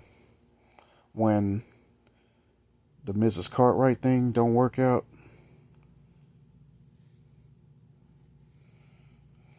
when that thug love don't work out, when that lesbo love don't work out, this is why they're on the internet. Yeah, this is why they're on the internet now, crashing out. Because a lot of us black men have finally walked away. And the thing about it is, what they don't realize is that they ran us off, did they not? It's not so much that... Now, I walked away. I've been walked away. And I want you, for all you sisters out there who are frustrated that you can't find no man and whatnot, I want you to know that personally, from the bottom of my heart, I was one of the far and few pioneers, volunteers, who just got up and walked away, dealing with your rebellious ass. Or even if you wasn't a Keisha, because don't take it, because if you're mad at me, don't take it, don't be mad at me, be mad at it if you're not, because say you're not like that, for all of you who aren't like that, who are the exception and aren't the rule, blame your manlessness, blame your lack of boyfriend, which I could have sworn you had one, because every time I went up to you, you always did say you had a boyfriend. Ain't that what you said? Whatever happened to I have a boyfriend? I bet I walk up to a girl right now, she'd say I have a boyfriend. I could have sworn y'all had boyfriends. So imagine my surprise when, I get online and I see a bunch of females, black women at that, crashing the fuck out. And white women too, but black women are really crashing the fuck out because they can't find no man. But I thought you didn't need no man. I thought that's what y'all celebrated Kevin Samuels' demise for, because he was trying to help you get a man. And all you did was just, and you sassed him and then celebrated his death after he passed away. But for those of you who aren't like that, you need to be mad at Shanae. Don't get mad at me. Get mad at Shanae for representing you as a black woman. Get mad at Shanae for surrounding me, having me stuck in a city full of Shanaes, full of scraggle-daggles, representing not only womanhood, but black womanhood. Get mad at them bitches. Don't get mad at me. Because I just decided, hey, if this is what it is, then it is what it is. And then when you did meet a woman who was a black woman who was articulate, I mean, y'all was like a needle in the haystack. Come on now, Memphis and Denver, really?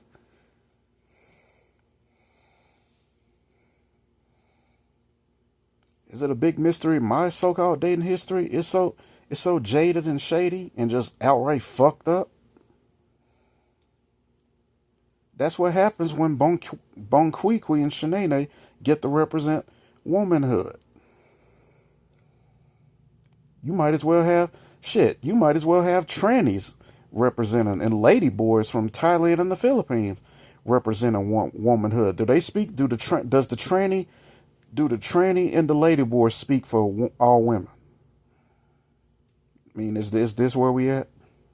Does RuPaul speak for y'all? Is this where we at? Is this what we doing? But likewise, let me talk about other forms that the warranty had been, nullified, had been forfeited. The warranty of the black man protecting the black woman was nullified and forfeited when you decided to turn traitor against us, when you decided to have kids with another man and then call yourself looking for a stepdaddy. The warranty was nullified when you decided to abort our babies, when you decided to go along with that Section 8 welfare housing back in the 70s. When you created these monsters, created these monsters that created the thug ass niggas, that created the YNs, that created the gang, that created all this chaos and pandemonium within the black community, that ran brothers like me off. Brothers like me just trying to find his place in the world. Not taking the Pookie and Ray Ray route.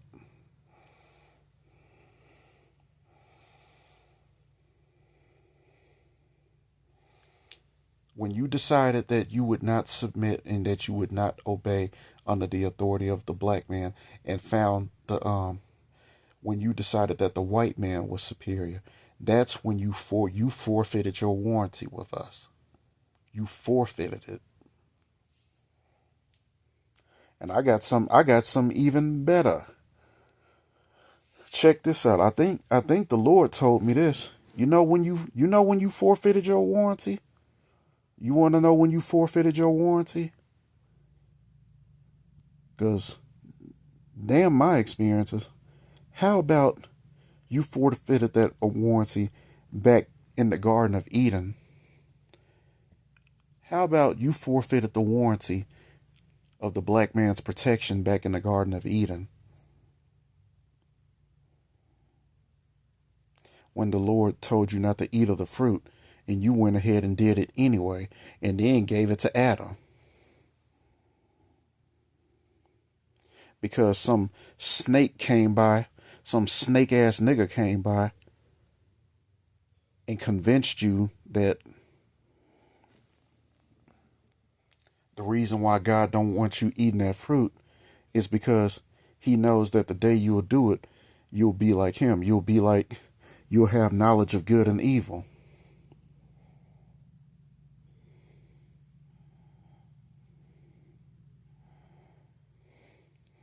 This is how they get you. This is how they get you, Eve bitches. It's so easy. It's so easy to get y'all. It's crazy.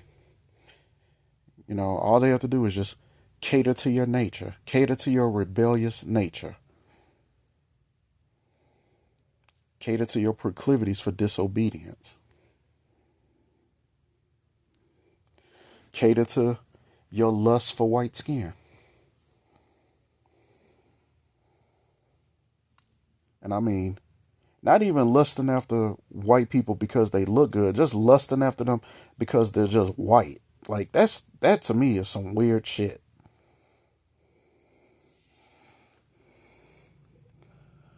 Cause I mean, me personally, I'll bang out a white girl in a heartbeat. I have banged out white girls in a heartbeat, but I didn't do it just for the sole purpose that they were white. But see, that's the difference with y'all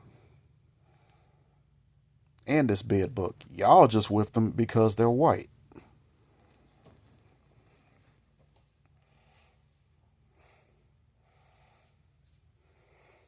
Me, I don't have that problem. I'll fuck some polka dot. But unfortunately, I do recognize and realize that I live in a world full of racism. So it's gonna affect my ability to date.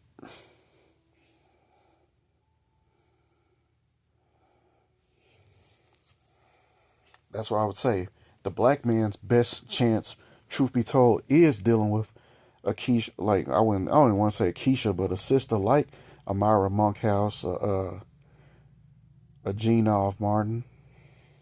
But like I said, how often do we run into women like that, or Danica Marie? Even if she is a little bit of a sister girl like Danica Marie, but she finding a motherfucker. How often do we run into sisters like that?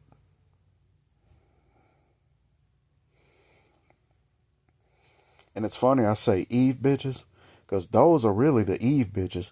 Y'all, the ones that we run into, y'all are some Lilith bitches. Pure evil, unadulterated evil. The monument of Satan. The maidens of the devil. Lilith bitches.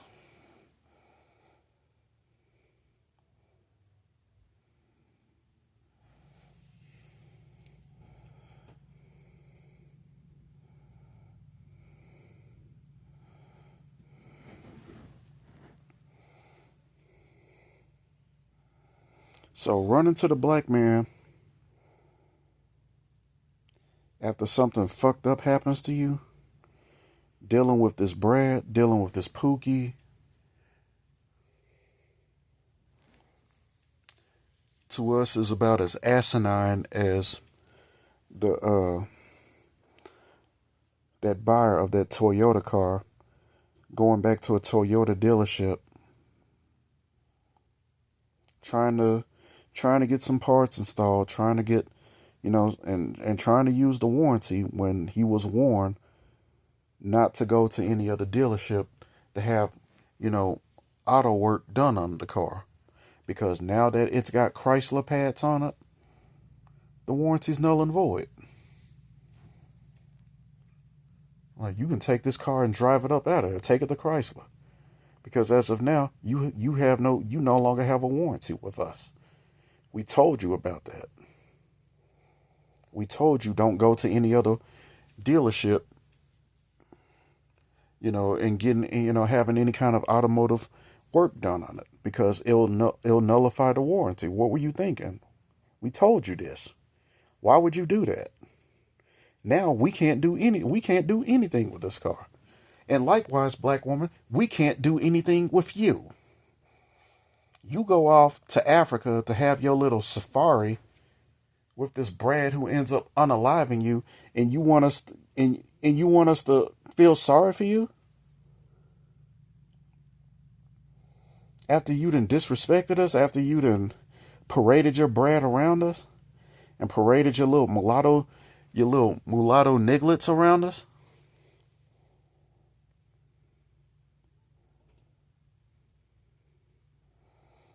Now the 3/5 of a human being, black man, is supposed to get up.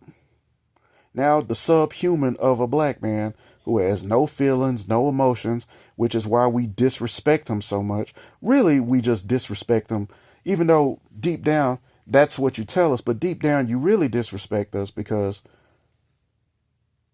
you just hate seeing the male manifestation of you and the fact that you came from us and you can't stand that shit. But now that very being is supposed to come to your rescue, come to your defense.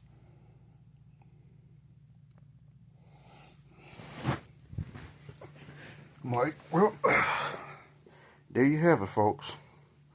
Some of the most asinine shit, known to man, for a black man such as myself to share in on the experience, as well as have my own thoughts and opinions. I know I'm not supposed to have thoughts and opinions, seeing that I'm supposed to be some beast of burden according to this society. But that's the one thing that I guess y'all were just too lazy to figure out, that some black men do indeed have thoughts and opinions about all this fucked up shit. And every now and then, we're going to come out of the woodwork and say what we got to say about it. No more than, if nothing else, just acknowledging the fact that it's all fucked up. I mean, do you really think we're going to have anything good to say about a country that historically has gone out of its way to antagonize us and dehumanize us and demoralize us and demonize us, when it's doing all kinds of fucked up shit, not just here but across the globe? A society like that goes out of its way to make the black man public enemy number one?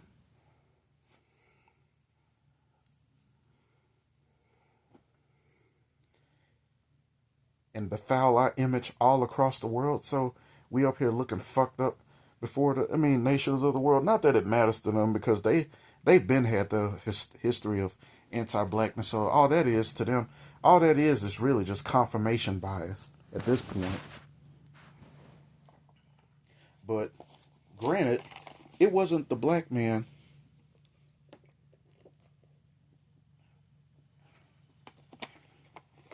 even though black men fought in it, even though black men did indeed fight in Asian and Pacific theaters of war back then, it wasn't the black man who fucked up Asia. It wasn't the black man who fucked up South Korea, who created the divide between North Korea and South Korea.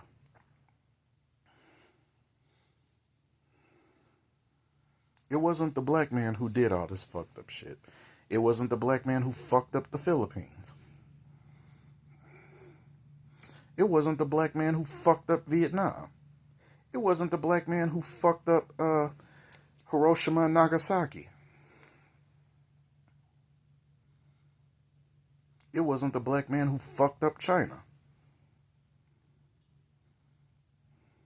But yet and still, somehow, the black man, the least abrasive man, if you ask me, on this fucking planet, compared to all the fuck shit that Hector does, Lee does, y'all just don't know, how these other men get down. All the fucked up shit that you have to say about us. And I know, as a collective, black men ain't no motherfucking teddy bears. But compared to Brad's ass, yeah, we as a collective, we are some motherfucking teddy bears. But somehow, the black man is always in this Negro bedwenches and Section 8 welfare quiches radar. It wasn't the black man who fucked up Palestine. It wasn't the black man who's fucking with Iran right now and got the Strait of Hormuz fucked up, got gas prices fucked up. The black man ain't responsible for that bullshit. So exactly, what is this black boogeyman of whom you speak? That's doing all these terrible things to you and forcing you to run into the arms of some Brad who eventually ends up deleting your ass.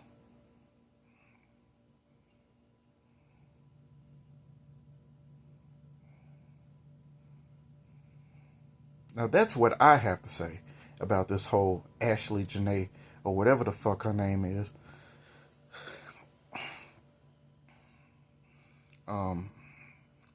What I have to say about her is, I'm thinking back to this Crystalline, what was her name? Crystalline Carrison? Yeah, the bedwenches of yesteryear, the decade prior. The Egypt Anns of the world. I mean, just demonic ass black women. And then next thing you know, out of the woodwork, here comes Kevin Samuels, a black man who went out of his way to unify the black man with the black woman. And more often than not, found why that was pretty much impossible.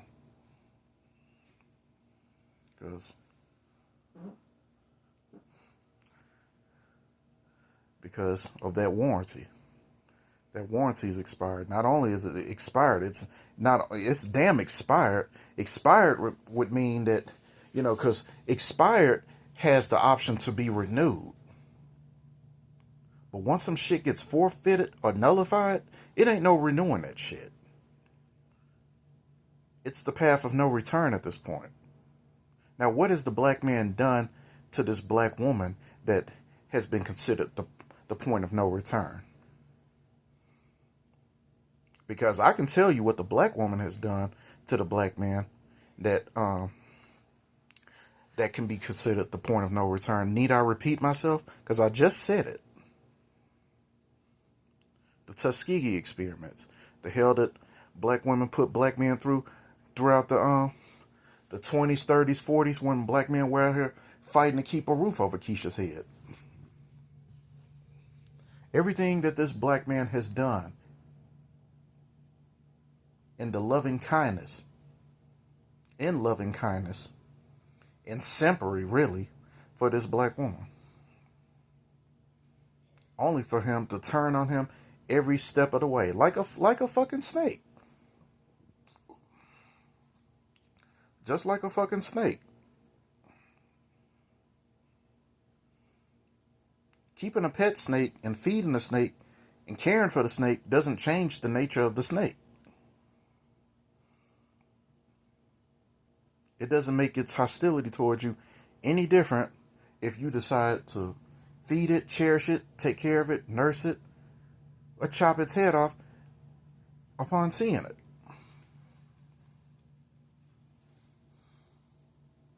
That is what I would describe the relationship between the black man and the black woman. It's akin, ironically enough, to that of the serpent. The very same thing that God told, the relationship between man and the serpent. After it was Eve who committed the sin. And, Adam's simp ass followed suit. The serpent was made to crawl on its belly. And the Lord said that the serpent will bruise your heel and you will bruise its head.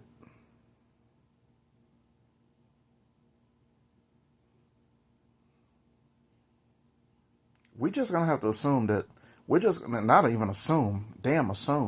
We're just going to have to confirm and conclude, rather, that the black woman, as we know, is one with the serpent. There's even a scripture that says that her eyes will be evil towards you.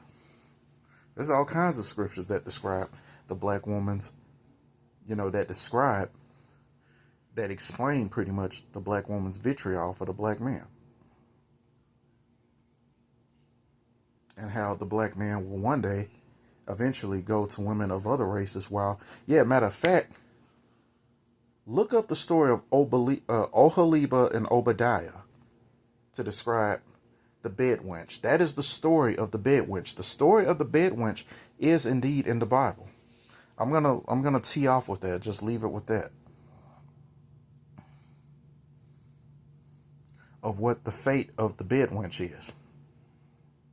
So when the bedwench does present herself, when she does seek to bruise your head, or bruise your heel rather, and probably your head too, trying to bash your head in, doing the fuck shit that either the bedwench does or the Section 8 welfare Keisha does. However Keisha comes, whether it's African Keisha, whether it's Caribbean Keisha, whether it's FBA Keisha. Hell, it was just yesterday that I saw a damn Hispanic Keisha. I'm like, wow, this is Keisha being Keisha, but the Spanish the Spanish-speaking version of Keisha. When Keisha que habla español. I'm like, is that the final boss of Keisha? Keisha que habla español? Really? The fuck? Because we ain't got no Memphis Keisha. It ain't enough Keisha. Like I said, 10% black in Colorado. Like, so, yeah. And that's how I want it. It's my job to make it hard for Keisha to find me. Better try Aurora or some shit. Or some, more Negroes out there, some type shit. So, yeah, I guess it's going to be African Keisha, Somalian Keisha, Venezuelan Keisha. Because, hey, this ain't Memphis, Doc. This ain't the South. This ain't the dirty South. This ain't Chocolate City. This ain't Little Africa. Where Keisha reigns and domains type shit. Nah.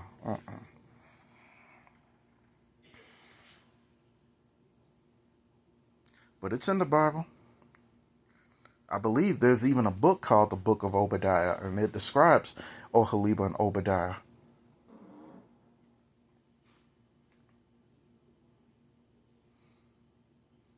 Not to mention, the black woman's fate dealing with the black man. Like, it talks about how,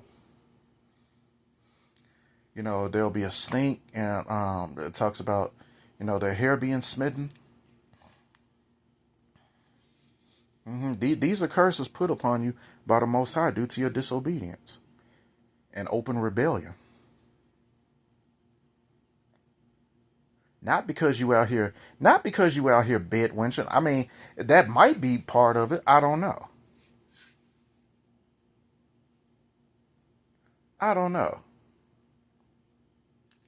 Because I don't know. Some people think race mixing is a sin.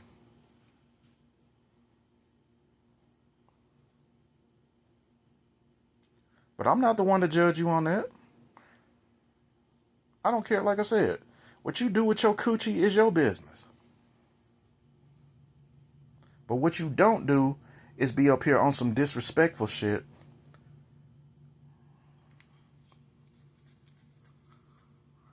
Or even doing that period and then wondering why we're not here to service you. It's because the warranty has been nullified. You defied the terms and the conditions of the warranty. Stay with Toyota.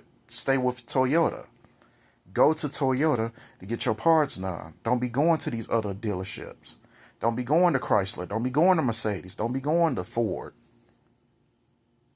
But now that you done gone there, and you got Ford spark plugs, you got Chrysler brake pads, you got Mercedes Benz a radiator from there, like, yeah, the warranty's null and void.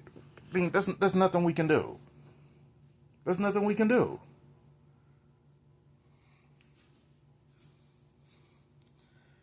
And I know y'all don't really fuck with African women like that, but maybe it would do y'all some good. Maybe it would do y'all some good to consider these other cultures and how they get down. These, not just these African cultures, but these Latino cultures. Because one thing I can say about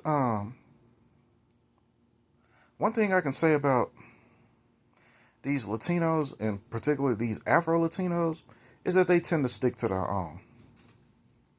So even if there was some kind of element of temptation going on among them, particularly Venezuelans, I'm not even going to talk about Mexicans. That's a whole different Pandora's box. Because with them and this, this pinche mayate thing they got going on, wanting us to come to their rescue, but they calling us pinche mayate. That's a whole another video for another time. So they don't get to be the representatives of Latinos despite their proximity here, because they've had that luxury of being the representatives of Latinos. But now that I'm seeing Venezuelans here, I'm actually starting to see a different version of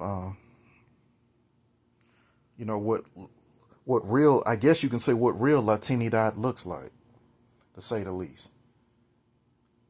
And they stick to their own. They stick to their own. They don't fuck around with me. A pesar de hecho que yo hablo español, I'm not one of them. I'm an FBA. No matter how good I speak Spanish.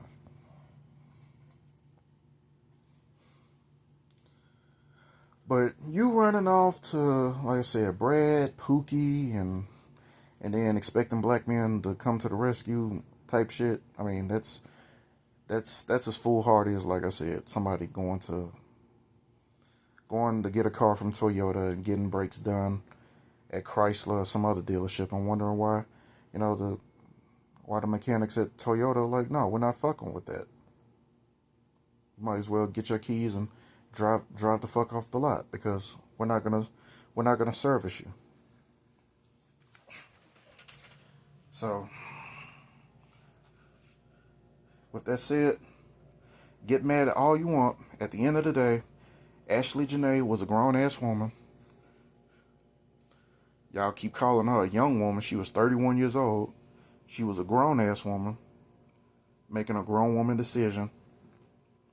Miles upon miles upon miles away from any quote-unquote black men, unless you want to include them Ooga Boogas. Unless you want to include those Congolese cannibals, or in this case, Tanzanian cannibals. We're not Tanzanian. We're not African. So you can't put that on them or us.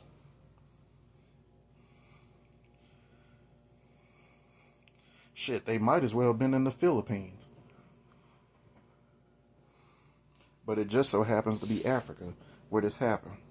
She was a grown woman who made grown woman decisions, and unfortunately, she fucked around and found out.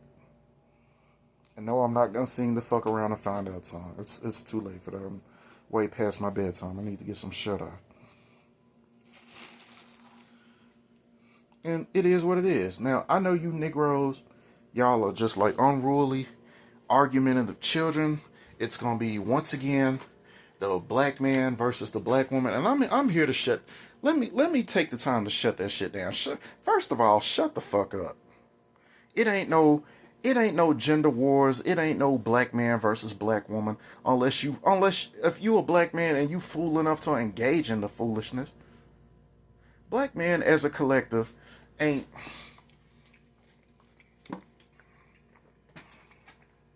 engaging in no tomfoolery over some bedwench who got a pink slip, who got sent to the upper room because Brad had to let her know that she'll never be Mrs. Cartwright. Miss me with that shit.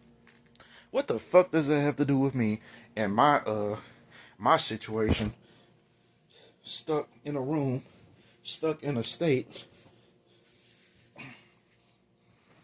full of disrespectful ass Section 8 welfare quiches. And some of whom calling themselves wanting to be bedwenchers too.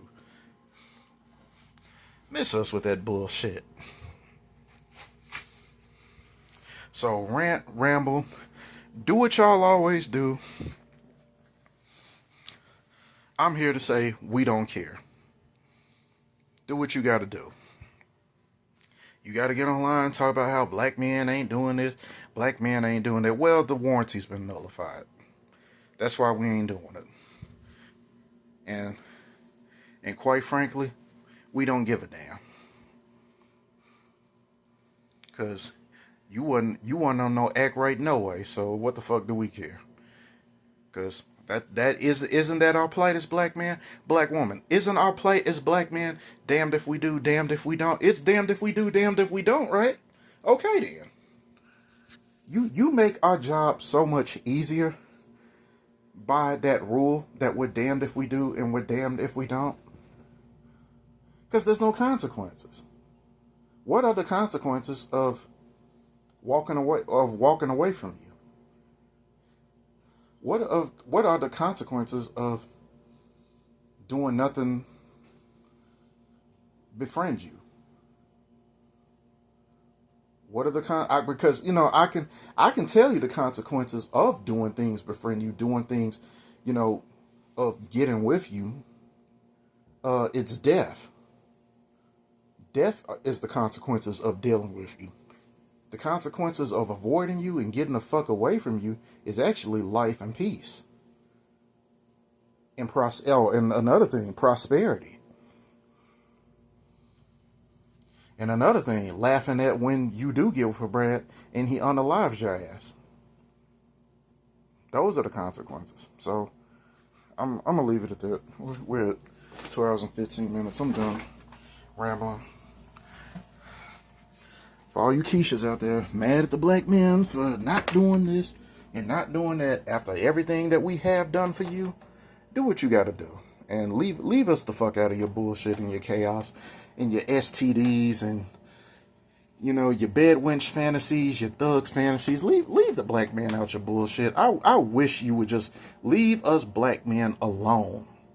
I wish y'all would do that. Go and get the bear. Where is the bear? Where is the Pookie? Where is the Brad? Go get him and leave us alone.